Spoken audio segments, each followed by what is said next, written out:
Yaxın Şərqdə artan gərginliklər qlobal bazarlara təsir edir. ABŞ-ın İranın nüvə obyektlərinə hücumu nəticəsində neft qiymətləri yanvar ayından bəri ən yüksək səviyyəyə çatıb.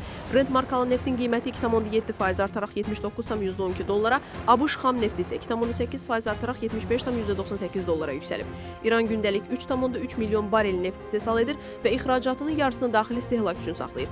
Tehran ABŞ-ın hücumlarına cavab olaraq qlobal neft ticarətinin 5%-nin keçdiyi Hörmüz boğazını bağlamaqla hədələyir. Bu vəziyyət Asiya bazarlarında da əksini tapıb. Tokyo birjasının Nikkei indeksi 0,6%, Hong Kong 0,4%, Şanxay isə sabit qalıb. Seul 0,7%, Sidney isə 0,8% azalıb. Avropa və Yaponiya neft və mayeləşdirilmiş təbii qazın idxalından asılıdır. Halbuki ABŞ xalis ixracatçıdır. Qızılın qiyməti 0,1% azalaraq $3,363 düşüb. ABŞ dolları Yaponiya qarşı 0,3% artaraq 146,48 yenə, avroya qarşı isə 0,3% azalaraq $1,1481 düşüb. ABŞ-ın 10 illik dövlət istiqrazlarının gəlirliliyi 2 baza bəndi artaraq 4,397% olub. Bazar iştirakçıları İranın mümkün cavab tədbirlərini və Hörmüz boğazının bağlanması ehtimalını nəzərə alaraq daha çox dəyişkənlik gözləyirlər.